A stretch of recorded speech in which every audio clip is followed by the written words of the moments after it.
오늘 우리에게 주시는 말씀은 시편 133편 1절에서 3절까지입니다. 하나님의 말씀입니다. 보라, 형제가 연합하여 동거함이 어찌 그리 선하고 아름다운고, 머리에 있는 보배로운 기름이 수염 곧 아론의 수염에 흘러서 그의 옷깃까지 내림 같고, 흘몬의 이슬이 시온의 산들에 내림 같도다. 거기서 여호와께서 복을 명령하셨나니 곧 영생이로다. 아멘. 나이가 이쪽 거 원폭이죠.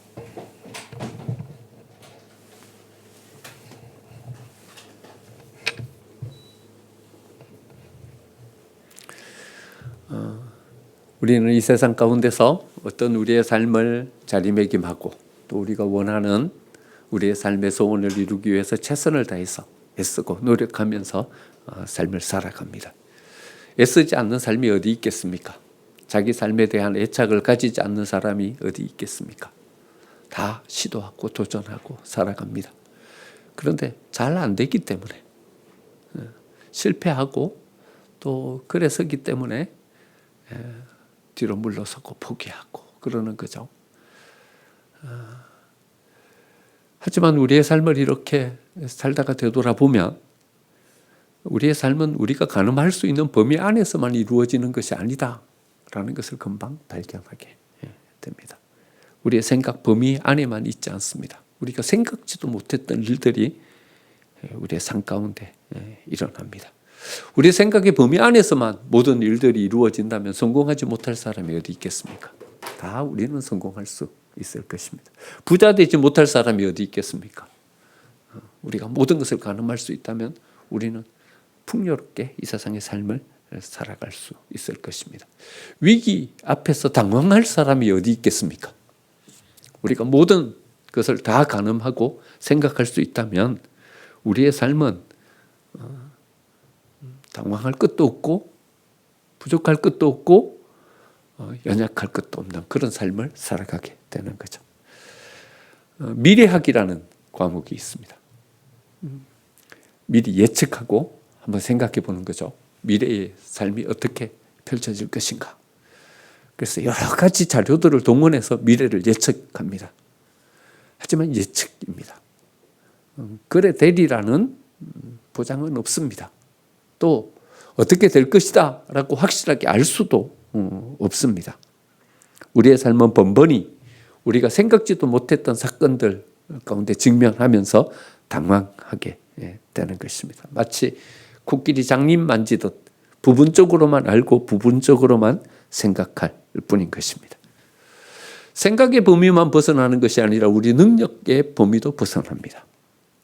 우리가 감당할 수 있는 능력 안에서만 모든 일들이 이루어지는 것이 아니라 우리의 능력으로 감당할 수 없는 일들이 우리의 삶 가운데서 일어납니다. 건강하게 살아가다가 작은 사고가 생기거나 어떤 질병이 찾아오거나 작은 우리의 몸에 생긴 어떤 이상도 우리 스스로 감당하기가 어려운 벅찬 그런 일들로 우리에게 주어집니다.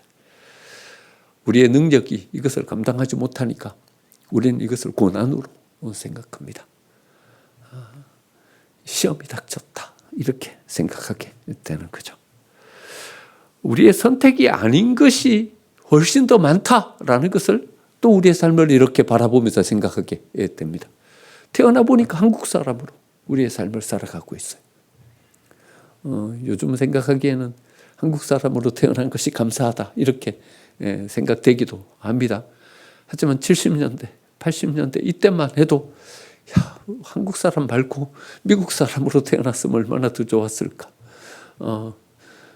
독일 사람이나 영국 사람으로 태어났으면 얼마나 더 좋았을까 싶은 생각이 듭니다. 하지만 요즘은 한국 사람으로 태어난 것도 감사하다 생각하고 북한 사람으로 태어나지 않은 것이 얼마나 다행스러운 일인가 싶기도 합니다. 한참 살아가다 보니까 정신 차리고 보니까 이 부모님이 내 부모님이에요. 우리가 선택하지 않았어요. 이렇게 보면 옆집 부모님으로 태어나지 부모님 아들로 태어나지 않은 것이 참 다행스럽다 싶은 생각이 들기도 합니다. 이렇게 사랑스럽고 예쁜 아이들이 우리의 자녀가 되었어요. 우리의 선택이 아니에요. 주어졌을 뿐인 거예요. 주어진 그 삶을 우리가 그냥 살아가는 것 뿐인 거죠. 우리는 우리의 삶을 우리가 선택하고 우리가 가늠하고 우리가 생각한 대로 우리가 우리의 삶을 살아가는 것처럼 느껴지지만 사실은 꼼꼼히 따져놓고 보면 우리가 선택하고 우리가 가늠할 수 있는 것은 사실 몇 가지 되지 않은, 대부분의 모든 일들은 길이 열려서 그 길을 선택해서 나아간 것이고, 우연히 어떤 사람을 만나서 그 사람과의 만남 가운데서 나의 직업이 결정되기도 하고 나의 가정이 거기서 세워지기도 하는 것입니다. 그럼 우리가 선택한 것보다 어쩌면 주어진 것이 훨씬 더 많은 것임을 우리가 바라보게 되는 거죠. 여러분, 애쓰고 땀 흘리면서 노력하는 삶이 가치 없는 삶이다, 이래 말하는 것은 아닙니다. 여러분, 최선을 다해서 우리의 삶을 살아야 됩니다. 땀 흘려야 합니다. 애쓰고 에너지를 쏟아야 하는 것입니다. 하지만 그것이 전부가 아니다라는 것을 우리는 꼭 생각해야 하는 것입니다. 하나님의 말씀은 우리의 삶을 움직이는 더 깊은 원리를 우리에게 보여주고 계십니다. 성전 문지방에서 솟아나는 샘의 은혜, 우리 지난주에 한번 생각해 봤습니다.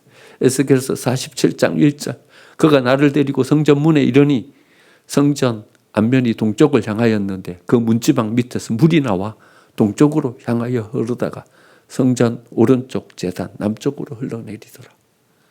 성전, 거기서 솟아나는 그 샘의 은혜, 그 은혜가 우리에게 있어야 한다는 것입니다. 9절, 이 강물이 이르는 곳마다 번성하는 모든 생물이 살고 고기가 심히 마르니니 이 강이 이르는 각처에 모든 것이 살 것이며, 이 샘에서 물이 솟아나오기 전에 그건 광야였습니다.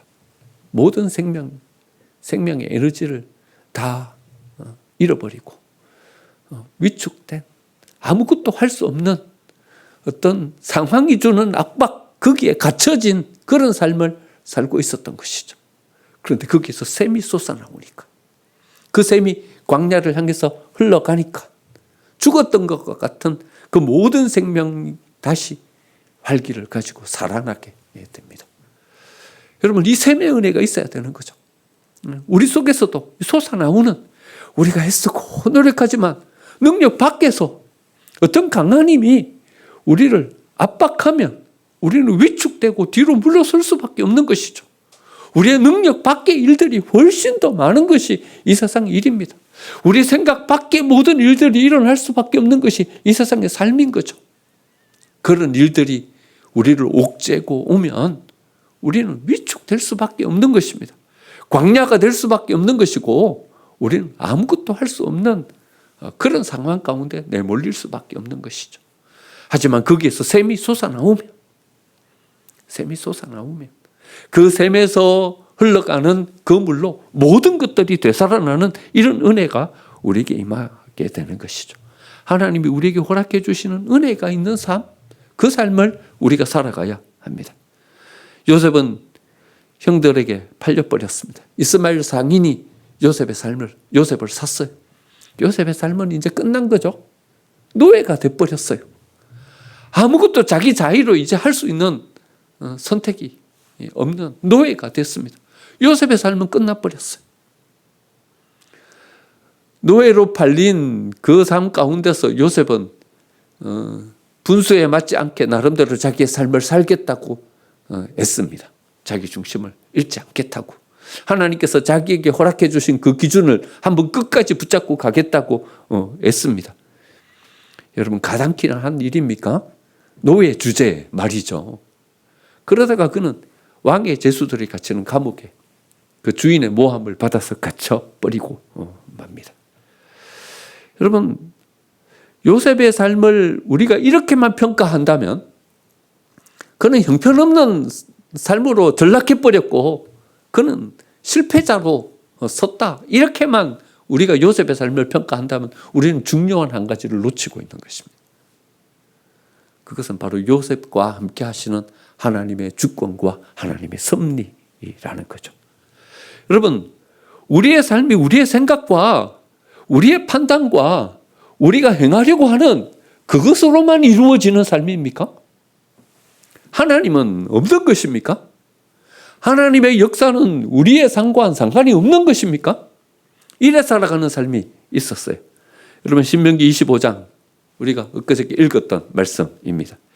신명기 25장 17절에 보니까 아말렉에 대한 철저한 응징에 대해서 하나님께서 말씀하십니다. 이는 아말렉을 철저하게 응징해라. 아말렉을 잊어버리지 말아라. 이런 말씀하시면서 왜 다른 모든 민족에 대해서는 유예하시면서 아말렉에 대한 응징을 말씀하시는가? 그 이유를 이렇게 말씀하십니다. 그들은 하나님을 두려워하지 아니하였느니라. 하나님이 두렵지 않은 민족인 거예요. 하나님이 두렵지 않은 사람들인 거예요. 그러니까 그들을 향해서 심판을 선포하십니다. 여러분 하나님이 계십니다. 하나님이 요셉과 함께 하십니다. 하나님의 그 은혜가 요셉에게로 임합니다. 그러니까 노예로 팔렸는데 어디로 팔리냐 하면요. 군대 장관 보디발의 집으로 팔립니다. 여러분 거기에 임하는 거기에 요셉의 상 가운데 솟아나는 샘이 있는 거죠. 여러분 이 농사 짓는 사람들에게로 팔리면 어쩔 뻔했습니까? 검투사에게 팔렸으면 어쩔 뻔했습니까? 그런데 보디발의 집에 팔리게 됩니다. 모함을 당해서 왕의 제수들이 갇히는 감옥에 갇혔는데 마침 거기에서 술 맡은 관원장을 만나게 됩니다. 광야죠. 왕의 제수들이 갇히는 감옥에 갇혔으니까 거기는 희망이 없는 곳이죠. 그를 옥죄는 환경이 완전히 그를 억눌려 버린 것이죠. 하지만 거기에 하나님께서 샘솟듯 솟아나게 하는 샘이 거기에 있는 것입니다. 그가 술 맡은 관원장을 만나고 바로 앞에 서게 됩니다. 여러분 성전에서 솟아나는 샘처럼 그의 상 가운데 하나님께서 솟아나게 하는 샘의 은혜가 있는 것입니다. 상황은 광야이지만 그 광야를 새롭게 바꿀 하나님의 샘의 은혜가 거기에서 솟아나고 있는 것이죠. 바로 앞에 서서 그 꿈을 해석하게 합니다. 상황은 광야인데 광야를 뒤집어 엎어서 하나님은 생명으로 만들어 가시듯 요셉이 처한 그 상황은 광야인데 그 광야를 뒤집어 엎어서 하나님은 바로 앞에 그를 세우고 그가 총리가 되게 하십니다. 그는 노예로 팔려서 애굽으로 내려갔어요. 언어도 다르고 문화도 다르고 한 번도 느껴보지 못했던 새로운 이국적인 환경 속에서 노예가 돼버렸어요. 완전히 광야가 돼버렸어요. 그런데 하나님은 그것을 뒤집어 엎어서 이제는 70명의 야곱의 가족들이 60만 명의 한 민족으로 세워가게 될 셈이 그 속에서 솟아나게 만들어 주십니다. 하나님께서 우리에게 허락해 주시는 이 셈의 은혜가 있어야 됩니다. 여러분 우리가 생각하는 우리가 가늠하는 우리의 삶의 에너지와 능력 요만큼입니다. 우리가 할 수 있는 것이 얼마만큼 되겠습니까? 우리가 가늠할 수 있는 것이 얼마만큼 되겠습니까? 세상은 우리가 생각하지 못한 곳에서 훨씬 더 많은 일들이 이루어지고 있습니다. 우리의 능력 밖의 일들이 훨씬 더 많이 이루어지고 있습니다. 이런 세상 가운데 우리가 나아가면 우리가 직면하는 것은 광야입니다. 광야입니다. 하지만 광야로 끝나는 인생이면 얼마나 비참한 인생이겠습니까? 거기서 하나님께서 샘솟듯 우리에게 베풀어 주시는 그 은혜가 우리에게 임하는 그런 삶을 우리가 살아가야 하는 것이죠. 우리가 하나님의 계획 속에 살아가고 있음을 우리는 믿으며 나아가야 합니다. 여러분 창세기 1장 1절 태초에 하나님이 천지를 창조하시니라 이 말씀을 믿으십니까? 우리의 모든 신앙과 우리의 모든 삶은 여기서부터 시작됩니다. 태초에 하나님이 천지를 창조하시니라. 모든 시작은 하나님으로부터 시작되었습니다. 하나님이 모든 것을 주관하시고 하나님의 섭리 가운데 이루어집니다. 하나님이 이 모든 것에 대한 주권을 가지고 계십니다. 우리가 하나님께서 우리의 삶 가운데 샘솟듯하게 해주시는 그 은혜 가운데 우리가 서고 있다는 것을 우리가 믿음으로 바라보고 가야 합니다. 하나님이 임하시면 하나님이 우리에게 찾아오셔서 은혜를 주시면 비록 광야일지라도 이 광야가 바뀌어서 생명의 땅이 되는 줄 믿습니다. 그러면 우리는 이제 진짜 중요한 질문 가운데 서게 됩니다. 어떻게 성전에서 샘이 솟아나듯 우리 교회가 샘 솟는 교회로 세워질 수 있을까? 어떻게 성전에서 샘이 솟아나듯 우리 광야 같은 우리의 인생 가운데 샘이 솟게 할 수 있을까? 이 질문 앞에 서는 것입니다. 오늘 우리가 읽은 시편 133편은 이 질문에 대한 답을 우리에게 주고 있습니다. 보라, 형제가 연합하여 동거함이 어찌 그리 선하고 아름다운고.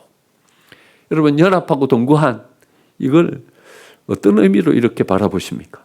왜 연합하고 있는 거죠? 왜 함께 다 모여 있는 거죠?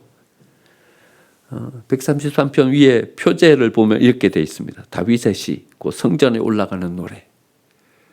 그러니까 성전에 올라가면서 사람들이 불렀던 찬송입니다. 왜 올라갑니까? 예배하기 위해서요. 절기에 예배하기 위해서.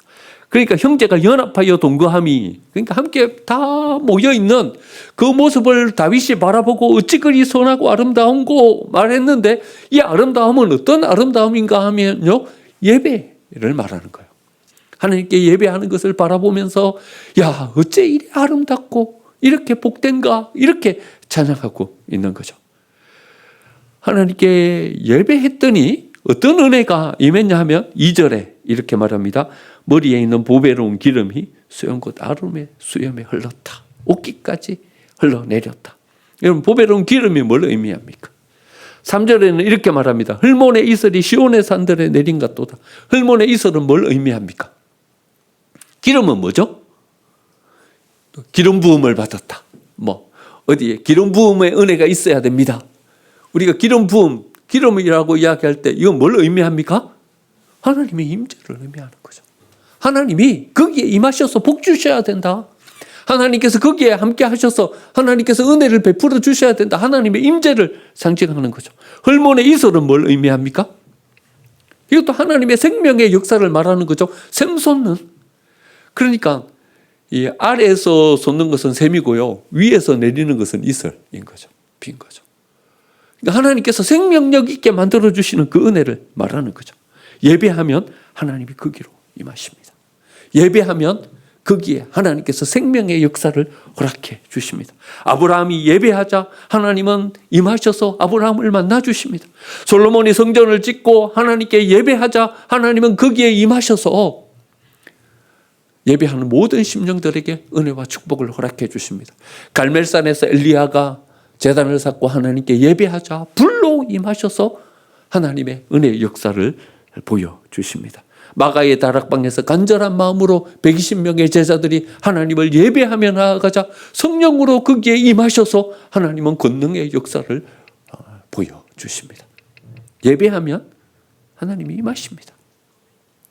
예배하면 하나님께서 우리에게로 오십니다. 예배는 하나님이 임하시도록 우리의 문을 여는 것입니다.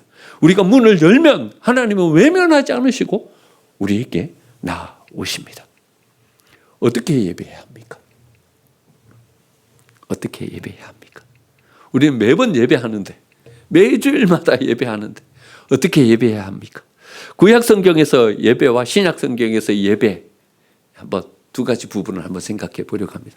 구약 성경에서 예배에 대한 부분을 쭉 이야기해 주고 있는 것이 우리가 지난주에 성경 통독에서 읽었던 민수기 28장 29장 예배에 대해서 이야기하고 있습니다. 여러분 한번 신명기 28장 29장 한번 펴보세요. 이런 예배에 대해서 이야기합니다. 매일 드리는 예배, 또 안식일에 드리는 예배, 매월 초하루에 드리는 제사, 6월절에 77절에 드리는 제사, 속죄일에, 대속죄일에 7월 10일 1년에 한 번 대속죄일에 드리는 예배, 장막절. 하나님은 이런 절기들을 우리에게 말씀해 주시고 예배해라 이렇게 말씀하십니다. 그리고 예배의 제도에 대해서 쭉 말씀해 주십니다. 이렇게 예배해라, 예배에 대해서 말씀해 주십니다. 그런데 예배에 대해서 쭉 말씀해 주시면서 우리에게 또 하나 더 말씀해 주시는 게 있어요. 계속해서 반복해서 나오는 게 있어요. 여러분 혹시 성경 읽으면서 찾았습니까? 보셨습니까? 뭐라고 말씀하시냐면 이렇게 말씀하십니다.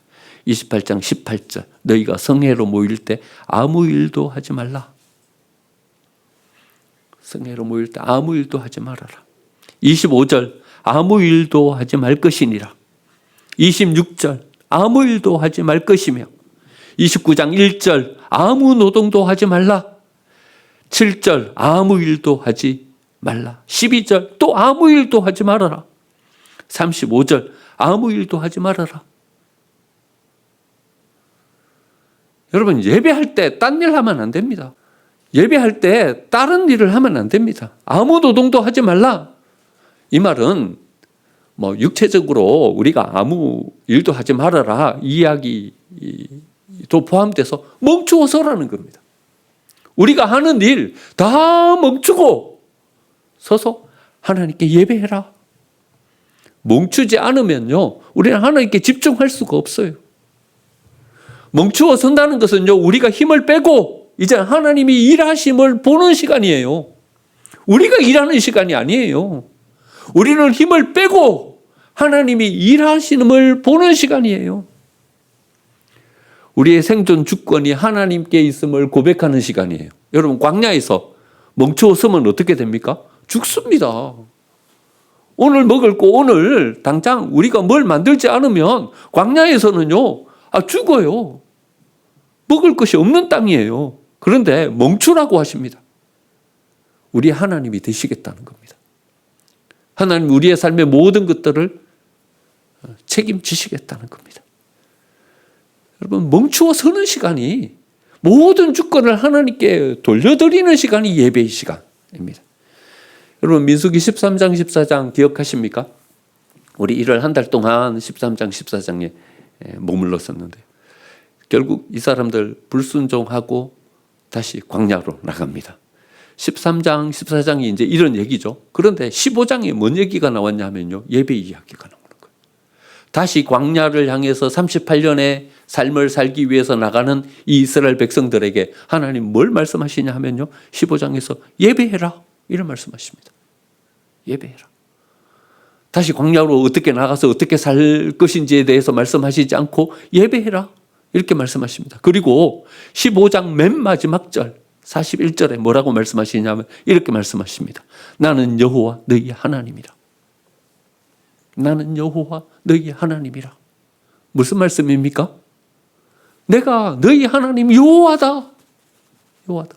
예배에 대해서 15장에 쭉 말씀하시면서 그 마지막에 뭐라고 말씀하시냐면요. 내가 너희의 하나님이다. 내가 너희의 하나님이다. 이런 말씀하십니다. 나영이에게 한번 이야기한 적이 있어요. 내가 네 아빠야. 아빠야. 너의 삶 내가 내게 책임져 줄게. 그 고민하지 않아도 돼. 이야기한 적이 있어요. 하나님 우리에게 이렇게 말씀하시는 거예요. 예배에 대해서 말씀하시면서 내가 너희 하나님이야. 내가 너희 하나님이야. 걱정하지 마. 뭘 또 해야 돼?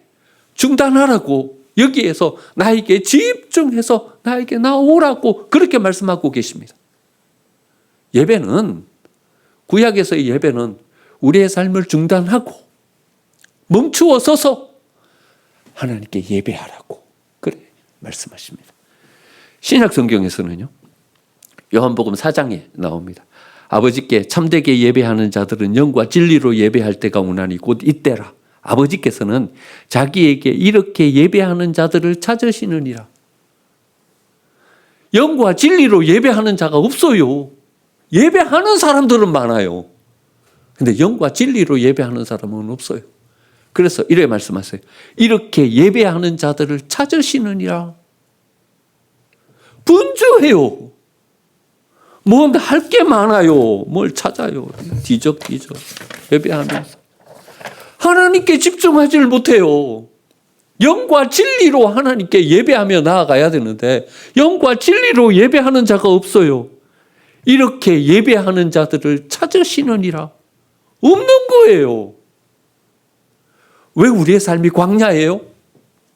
왜 샘이 안 솟아요? 상황이 그래 되면 그 상황 가운데 우리는 억눌려요. 여전히 광야예요. 샘이 안 솟아요.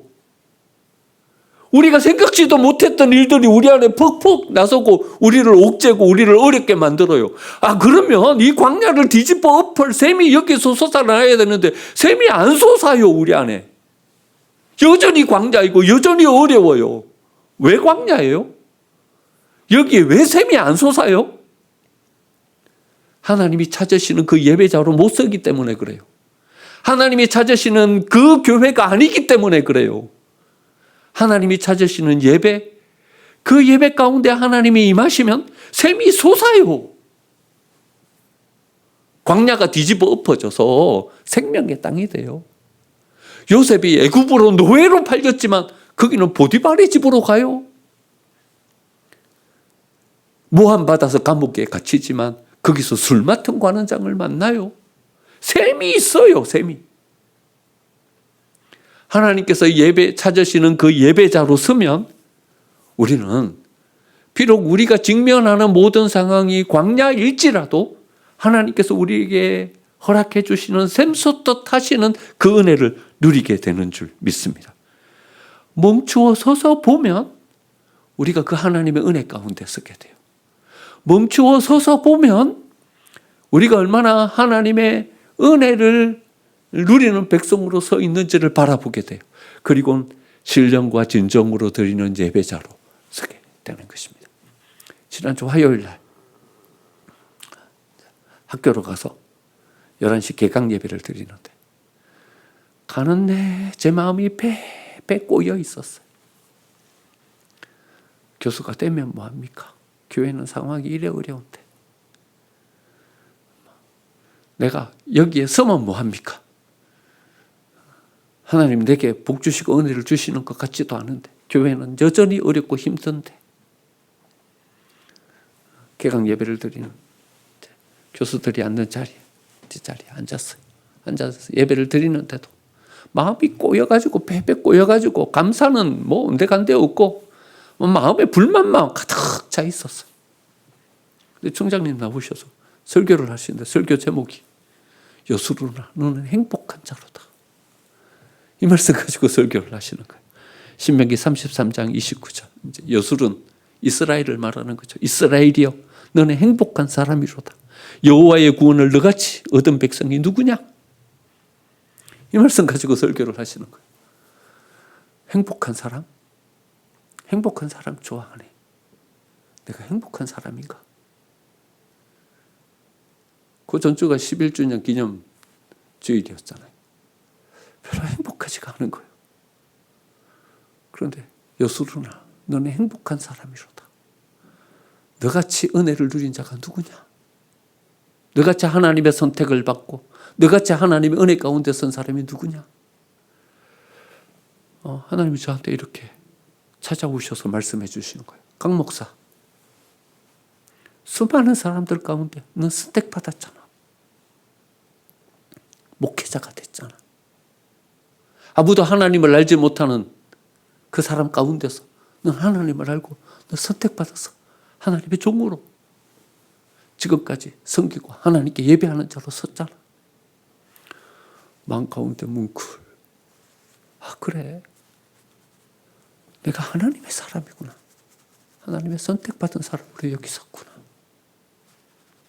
마음에 뭉클. 감동이 찾아왔어요. 한참 예배하는데 또 총장님 이런 말씀하시는 거예요. 이제 신입생들한테 신대원 1학년 들어온 사람들, 대학 1학년 들어온 사람들, 여러분 다른 대학 갈 수도 있고 여러분 다른 자리에 설 수 있지만 선택받아서 여기 온 것이 얼마나 감사한 일입니까? 여러분들은 행복한 사람입니다. 그런데 제가 이게 눈에 딱 보이는 거예요. 나는 1층 교수들이 앉아서 예배하고 2층 어디에 성가는 나영이가 대학부 거기 앉아서 개강 예배를 드리고 있고 또 1층 저쪽에서는 신대원 앉는 저 자리에 큰딸 지수가 앉아서 예배하고 있고 이렇게 보니까 우리 다 예배하고 있는 거예요. 나는 여기에서 나영이는 저기에서 지수는 저쪽에서 예배하고 있는 거예요. 눈물이 픽 돌았어요. 나는 행복한 사람이구나. 행복한 사람이구나. 이스라엘이여, 너는 행복한 사람이로다. 너같이 하나님의 은혜를 덧입은 사람이 누구냐? 이 말씀이 나에게 하시는 말씀인 것 같았어요. 아, 오늘 이 설교는 나에게 주시는 말씀이구나. 내가 이래 배배 꼬여가지고 이래저래 불만 가지고 하나님 앞에 섰더니 하나님이 나한테 주시는 말씀이구나. 사실 그 예배가 저에게는 너무나도 감동적인 예배로 예배가 쭉 진행되게 됐어요. 말씀을 준비하면서 이런 생각을 가졌어요. 멈추어 서지 않고 우리가 세상 가운데서 분주하게 지내면서 영과 진리로 드릴 수 있는 예배가 가능할까? 멈추어 서지 않고 하나님이 내게 베풀어 주신 은혜가 얼마나 큰 것인지를 우리가 과연 알 수나 있을까? 그저 우리가 분주하게 바라보면 빈자리, 이루지 못했던 일들, 내가 하고 싶었는데 하지 못했던 이런 일들만 세상에 가득하고 감사한 마음도 없고 감격도 없는데 영과 진리로 드리는 예배가 어떻게 가능해요? 근데 멈추어 서서 봤더니 나같이 은혜를 덧입은 사람이 어디 있냐? 감동이 밀려오는 거예요. 나같이 하나님의 은혜를 덧입은 사람이 누구 있냐? 누가 있겠냐? 눈물이 핑 도는 거예요. 그러면서 영과 진리로 예배할 수 있게 되더라고요. 여러분, 멈추어 서야 합니다. 하나님께 몰입해서 들어가 보면 내가 보입니다. 얼마나 하나님의 은혜를 덧입은 백성으로 내가 여기 서 있는 것인지 그것을 볼 수 있게 됩니다. 그 은혜 가운데 설 때 우리는 하나님이 찾으시는 그 예배자로 서서 하나님을 찬양하며 감사하며 예배할 수 있게 되는 것입니다. 여러분, 우리의 삶은 우리의 능력만으로 이루는 삶은 아닙니다. 우리에게는 성전에서 솟아나는 샘과 같은 하나님의 은혜가 덧입혀질 때 비로소 우리의 삶을 복되게 세워질 수 있습니다. 그 샘의 시작은 예배입니다. 하나님이 찾으시는 그 한 예배자, 하나님이 찾으시는 그 한 교회가 될 때 광야 같은 상황일지라도 거기에서 다시 샘솟듯 우리에게 허락해 주시는 은혜로 우리는 다시 설 수 있게 될 줄 믿습니다.